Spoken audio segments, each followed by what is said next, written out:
What's going on, everybody? Happy Monday. Welcome back to the Truck Parking Clubhouse. I'm your guy, Lombard Truckin, and I'm clinging on to what is left of my voice as it starts to come back a little bit from the Mid-America Truck Show. So number one, before we get rolling, I want to give a big shout out to everybody who we got to meet over the weekend at the Mid-America Truck Show. Looking forward to getting a lot of those videos out, especially those driver interviews. We had such a great time hanging out with all of you guys. Big shout out to Trent Odie hopping on the line. He was on the live stream. Go follow him on YouTube. It was great to hang out with all of our partners, our customers, meeting property members, onboarding property members. Mid-America Truck Show 2026 is one we definitely won't soon forget, and we're already really looking forward to, and we'll gear up for 2027. Before we get rolling into tonight's Clubhouse, do want to let you know 37 minutes ago, taillights dropped in your inbox with recapping a little bit about what the DOT secretary had to say at the Mid-America Truck Show. He was joined by the FMCSA administrator, Derek Bars. And Sean Duffy came as a surprise, was not scheduled to be there, and he ended up being there to a lot of people's surprise, and it was really awesome to see. Also, we're no friends of billboard attorneys here at the Truck Parking Clubhouse, as well as at Taillights. We don't love billboard attorneys, but vengeance has been served against some billboard attorneys. Go check out that article in the Clubhouse. And also, if you read Taillights, I leave my contact information there. I do want your feedback for it. And I already got feedback from Taillights regarding billboard attorneys. And I would love to know if you know anything about this story. A gentleman reached out to me, said, I should look into Windy Hill Foliage Incorporated. He charges his employees for truck damages so he doesn't have to file insurance claims, but then pays his mechanics to fix the trucks. His trucks and most of the trailers will not pass DOT if you catch the cover-ups. Preaches about safety, but will run you dry. If they can make money and when something happens, it's always your fault, even though you expressed you didn't want to drive tired in the first place. If you guys know anything about that, let me know. And again, if you read Taillights, I mean it when I say, if you've got stories, something you're seeing on your end, pictures, again, I feature something from my family's old newsletter, Taillights, in there. I drop it in there as a little throwback, but we'd love to see pictures of your trucks, what you're doing. If you have any opinion pieces, I'd love for you to come write. It says it right in there. We love driver submissions. Taillights is a driver-focused newsletter for you guys out there over the road for just passing some information, as well as some partner codes and a great health tip for you. But without any further delay, bringing it to this week's guest on the Clubhouse, my very good friend, Trucker Misty. What's happening tonight? What's up, everybody? How's it going? Man, it is going good. Coming off the high. I'm trying to keep my dopamine high from Mid-America Truck Show. Again, it's kind of like when I do, whenever you finish, like for me, anyways, whenever I do some races, like a marathon or anything, there's always this big buildup that leads towards it. And then you run the race and then it's over. And you kind of have this dopamine plunge. And I am trying to cling on the dopamine from the Mid-America Truck Show. And you were there as well. How was your time at Mid-America? I'd say I'm not the only one that said this, and maybe you feel the same way because I know you guys have been there previous years. I think this year was one of the best years, hands down, in probably the last 5. It just felt like it was very culture, driver-based. It was awesome. Good. I was going to say, so you've gone the last 5 years in a row? 6. Yeah, I've been to the last 6. Great. And you think 2026 takes the cake? Dude, did you see all those beautiful trucks when y'all parked your cab over out there? Did you see? It was just last year. It just seems kind of nobody really came. This year, it just seemed like everybody packed in there. Everybody brought their beautiful trucks. We got to see your cab over. It was very just nice. It was good. Attendance was good. The weather was all right. Day 2, a little cold. Day 3, a little bit more tolerable. Day 1, weather was impeccable. So It was great for all the show trucks out there. Baseball Pro, he wants me to do a room tour. I'm curious. You want to see my room or you want to see Trucker Misty's truck? You let us know. We did a truck tour when just another OTR guy came on, but either way, would love to dive into it. You've been to 6 Mid-America Truck shows. I'd love to I'd love to hear the Trucker Misty story. How'd you get into trucking in the first place? I had a mechanic tire shop, and it really wasn't paying the bills. So I have a bunch of friends that do it, and they're like, "Get into it." I'm like, "Fine, I'll get into it. I'll see what I can do." And I jumped into it, and I fell in love with it. I got hooked. Did my training at a company for 6 months. Then I went to a small guy. He's who sold me my truck. I've had it for 5 years, and then we just bought our first trailer actually at Matt's. we bought it. We'll start pulling that next week. So truck and trailer are going to be ours, and maybe one day we'll go all the way and have our name on the door. Maybe. But yeah, I've been hooked. It's just some days it's miserable. Well, like you said, that high, that dopamine, that's what I get, and doing it and doing the air horn out here for the kids. And it's just easy money most days. There we go. I'd love to talk about that process. So you were working as a mechanic before you started driving, correct? I was at a tire shop in Louisville, Kentucky, tire mechanic shop. We did small things like brakes, oil changes, nothing major, big. I owned it for 10 years. Oh, you owned it? Yeah, I owned it. Monkey Tires. You look it up. It's still on Google, but it says it's closed. But yeah, we owned it for 10 years. That's awesome. And so you're from Louisville, Kentucky? I am. I'm from Louisville, and now I live about 5 miles north, right across the bridge in Indiana. Gotcha. Awesome. So you're born and raised there, hanging out, going into Louisville. So you're not even far from Matt's. You've always known it's been going on. Actually, not until I got into trucking. I didn't know. First year I went the last day, and I'm like, well, this is cool. I'm definitely going to come check this out. And it's just been a family thing we do every year.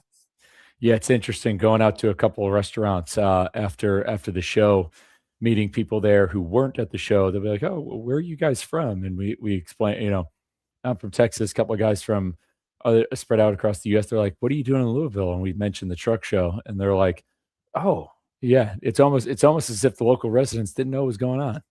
Yeah. It's awesome. The same way with the farmers, the future farmer, the FFA thing they have going on. It's kind of a kept secret. I think it's like a week or two before Matt's. If you don't know about it, you don't know about it. They don't know. They advertise so much to bring you guys in all the other states. They forget to advertise in the inside states. Mm-hmm, absolutely. Hey, shout out to any of the guys tuning in live, especially Gorasachi. See your comment there on YouTube. We appreciate your engagement in the live stream. Definitely helps us out at the Clubhouse. But so breaking down your trucking career. So it sounds like you've only had 2 employers. So you got your CDL. Did you pay your way through school? Did you sign on with a company that was helping you get through it? What was your avenue into getting your CDL? I'm on the 3rd employer. I just went to flatbed, so we're on 3. I did pay $5,800, I think, when everything was said and done. I did $50 payments a week until it was paid off. I think it ended up being $5,800 there in Jeffersonville, Indiana, at a school. I recommend the school. The company's a little hard to work for. They're doing better. They're getting better freight, better contracts. But yeah, I paid out of pocket for it. And then I did my 6 months I needed there and switched over to a smaller company in Sellersburg, and I ran for them for basically up until the last 2-3 months. They had a shift in power, a shift in management, and I just didn't agree with it, and I wasn't making money. So I decided, you know what, I'm not going to be young forever. It's time to get into flatbed. I've always been interested in the flatbed guys, and so I wanted to come over and see if I could do it. And I love it. I'm hooked. Let's go. So you're moving flatbed freight right now. Where are you tuning in from, by the way? Actually, you're currently under a load. I'm currently under a load of bricks in Ringo, Georgia, at one of your locations. There we go. Love to see it. So, and we'll touch on that in just a minute. So you currently own your own truck. Do you have your authority? I do not. Okay, so you're leased on right now, but you did just buy the trailer.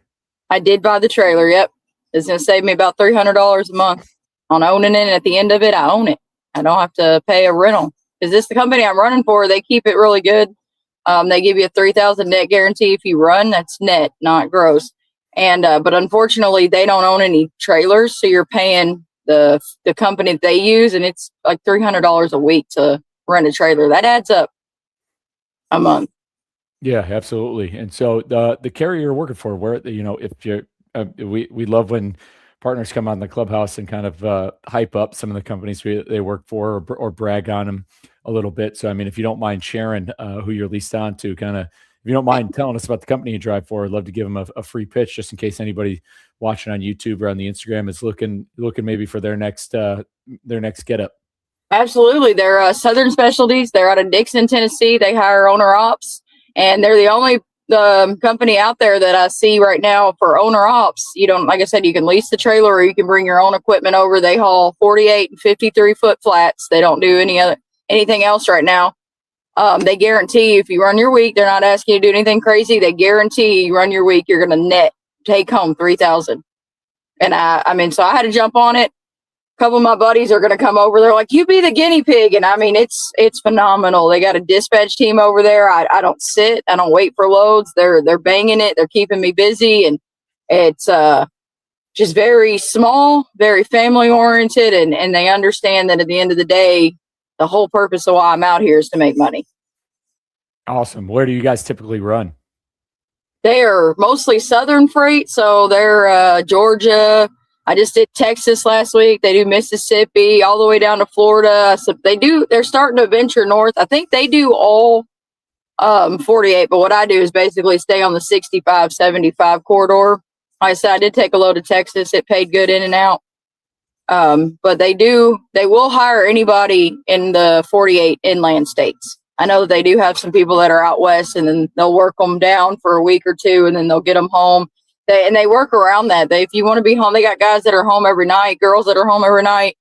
We only have 2 girls that work there right now. But the guys, they got some that go home every night if that's what they want to do. I go home every weekend. I don't reset on the road. And then they got other ones that don't want to ever go home. Their home is their truck, and they run and reset out here on the road. So they definitely try to gear it towards what makes you happy. Let's go. And what's your favorite part about the trucking industry? You described how you love it. You're passionate about it. What's your favorite part about it? They just getting to explore. I mean, I know a lot of times you don't get to get out into these cities, but just seeing them, you drove, seeing Dallas at sunset or sunrise, and any of those big major cities when the sun is going up or down. It's just beautiful out here. It's peaceful. It's just, I don't know, seeing the sights that we get to see. Something new every day. The moving office desk as opposed to staying stationary. Right, definitely, yeah. Awesome. Well, let's get kind of shifting gears a little bit into it. I mean, there's obviously parts of the industry we kind of don't necessarily love, but before we dive into that, how did you first hear about Truck Parking Club? So first time I heard it, my wife and I were actually on our way to West Virginia, and we ended up there was some kind of wreck coming out of Kentucky.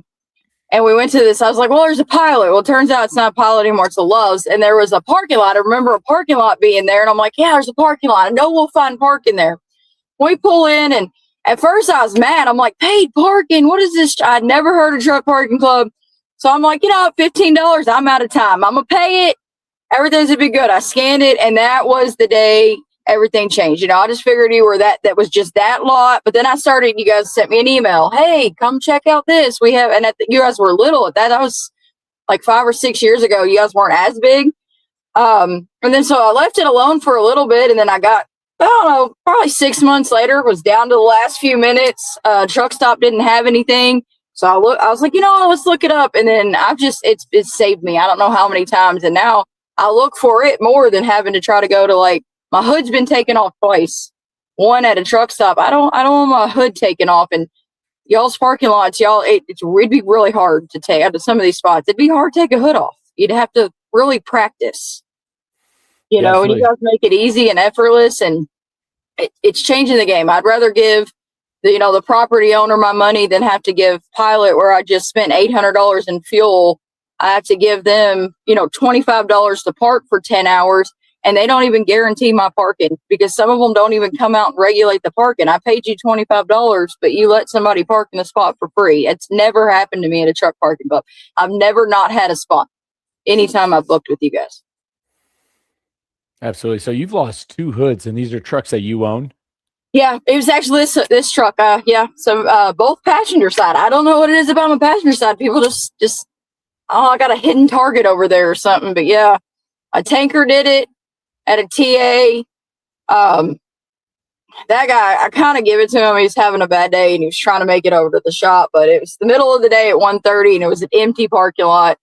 But yeah, he ripped it off, messed the wheel up, the hub up, and then the next guy, the company I actually trained for out of Jeff, one of their drivers just plowed into it. I mean, he just backed up, and luckily I wasn't in the truck. I was walking back from closing my doors to the trailer. I was pulling drive in, and I'm like, why didn't my trailer shake? And then, yeah, sure enough, his whole trailer is in my truck. And I was like, how?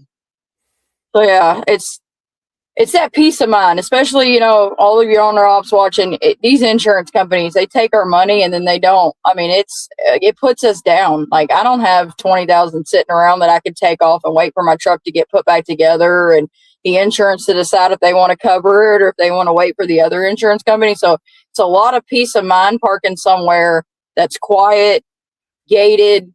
You don't get the big mainstream truck stops, if that makes sense. Yeah, absolutely. I was going to say when you had your hoods taken off, how long were you down for? What was it like getting fixed? I mean, how were you able to come back out?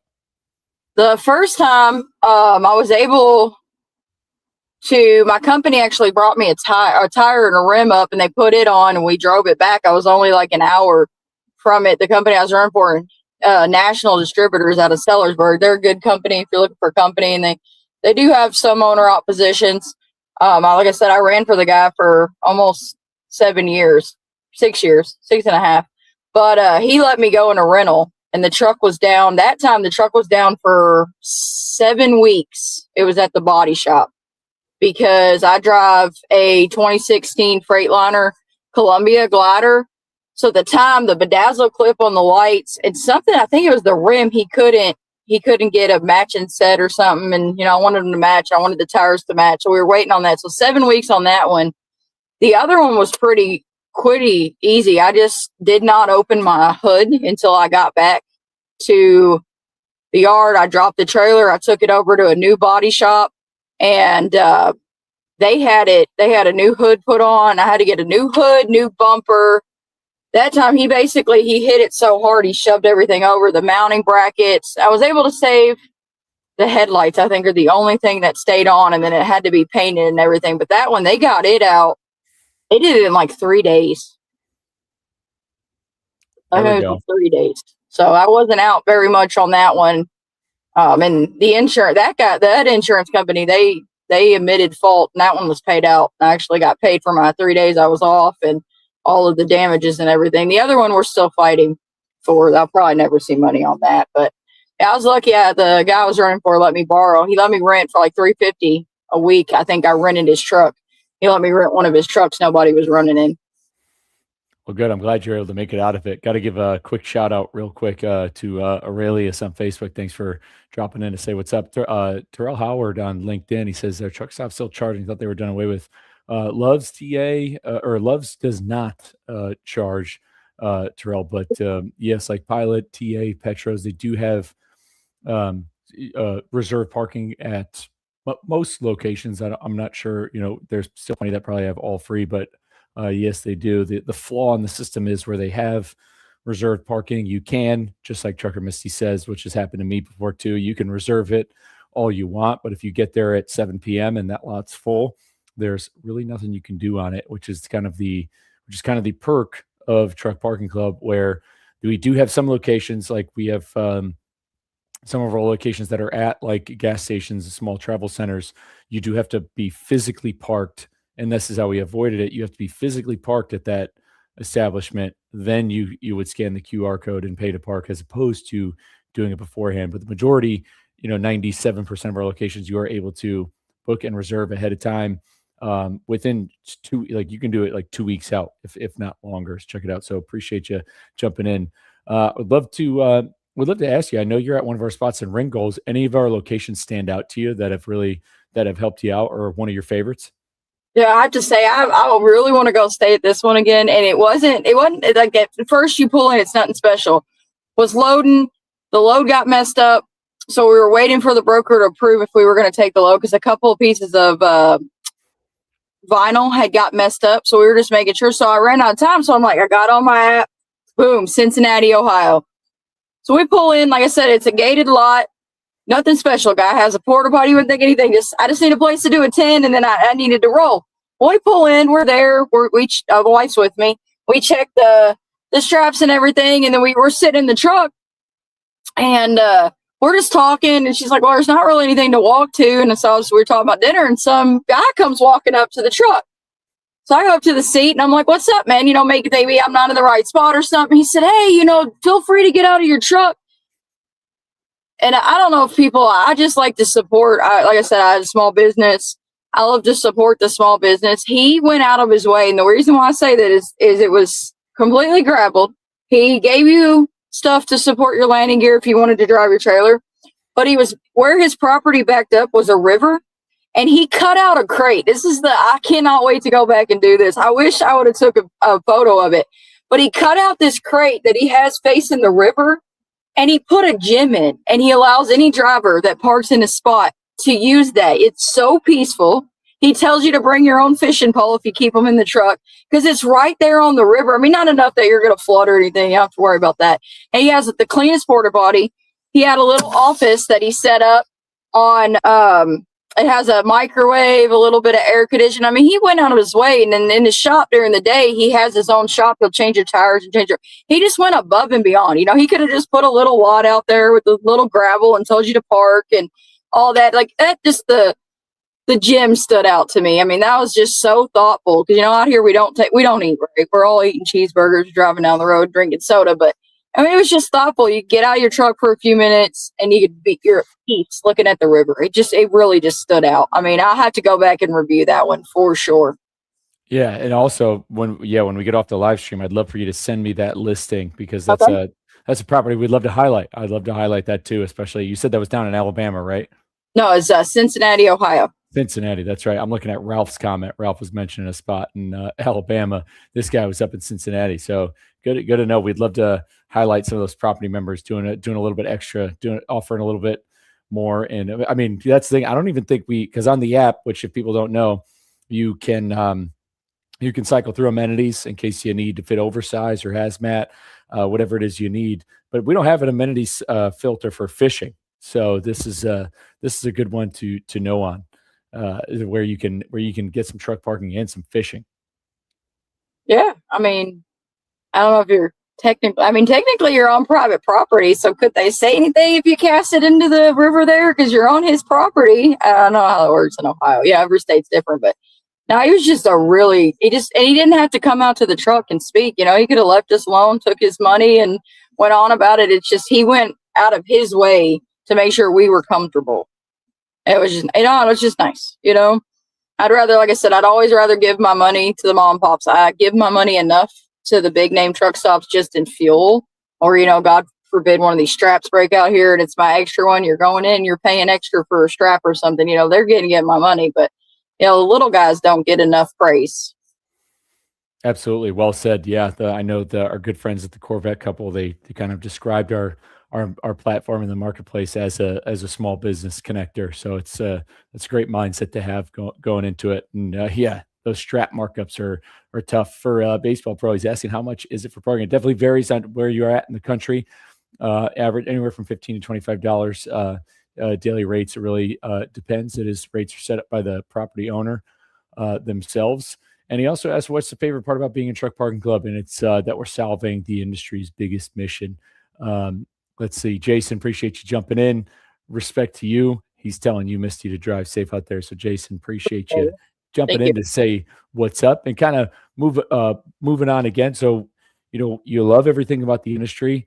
I got to ask you, parking obviously is our main concern. So parking can't be your answer. What do you think is one of the biggest issues in the industry that needs to be fixed?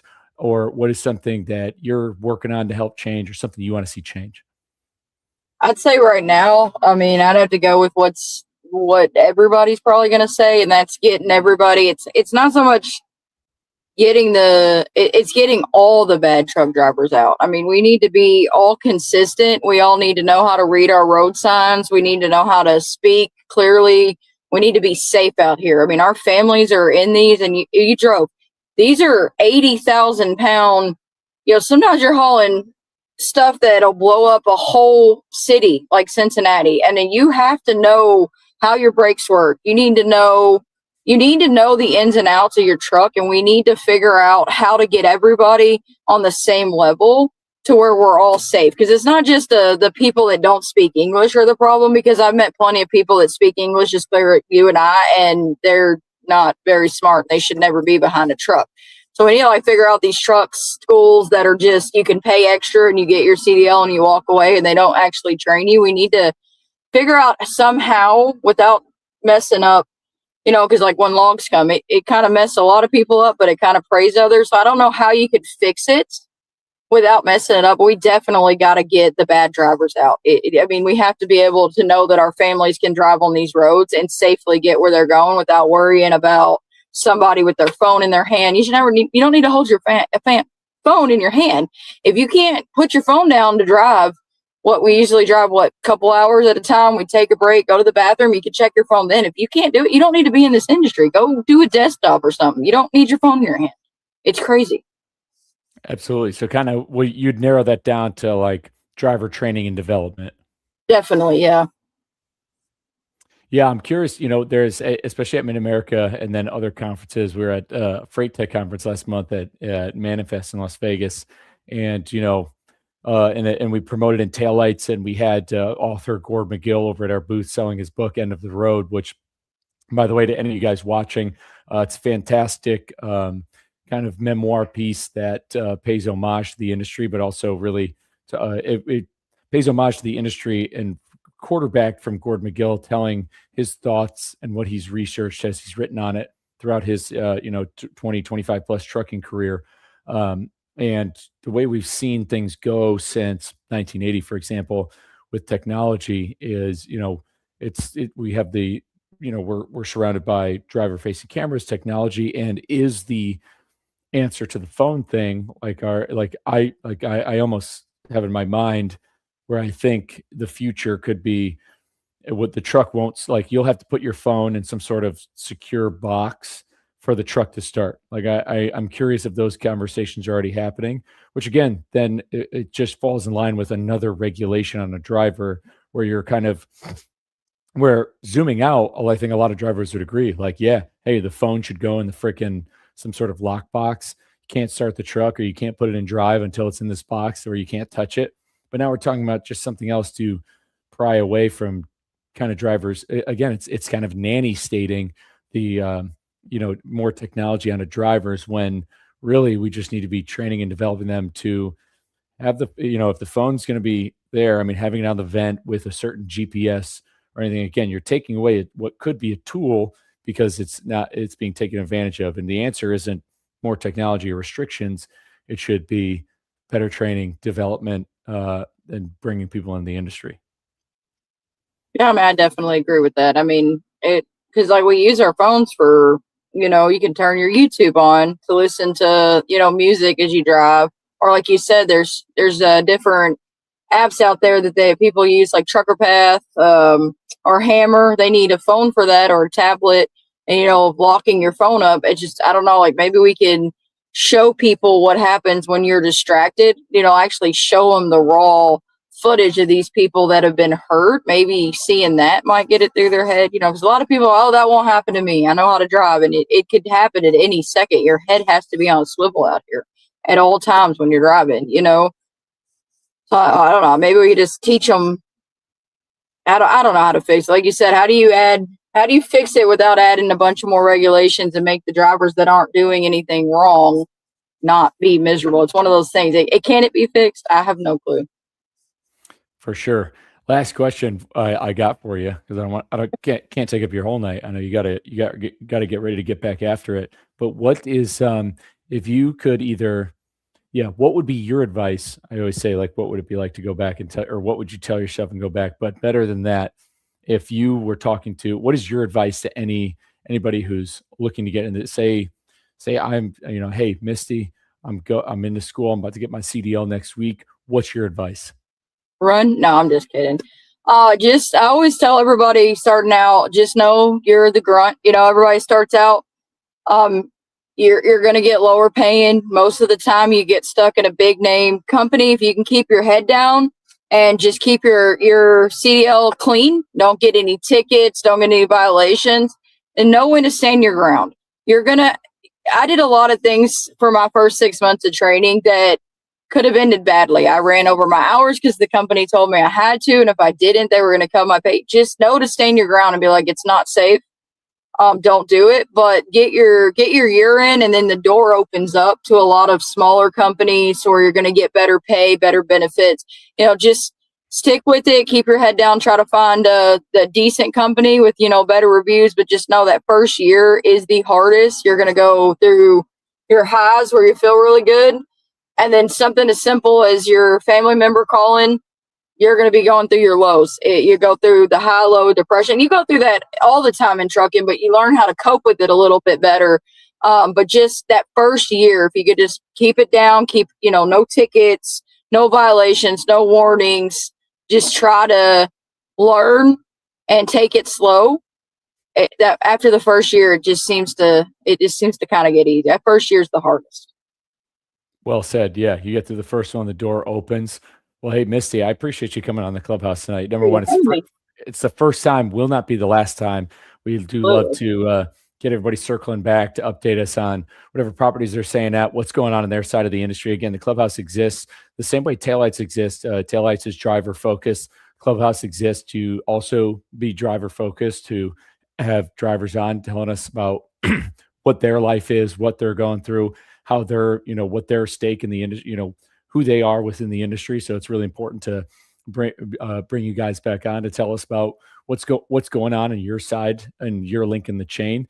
And to everybody else who is watching tonight, thanks for jumping on to the Clubhouse. Again, we're here every Monday night around 7:30ish p.m. Central Time, and we come on here with our partners, our individuals who are out there spreading the word about what we do at Truck Parking Club. Somebody like Trucker Misty, they want to help leave this industry better than they found it, which is exactly what we're doing here at Truck Parking Club. We help truckers save time and fuel by working with existing property owners, so that way they're able to instantly reserve and book truck parking nationwide, so that they don't lose hoods. They have peace of mind. They can find some safety or utilize their clocks to their best ability. And if you need truck parking tonight, again, you can use that code right at the bottom of the screen. You got Misty20 for $20 off. But with that, guys, that'll do it for this Monday night's Clubhouse. Stay safe. We'll see you next week.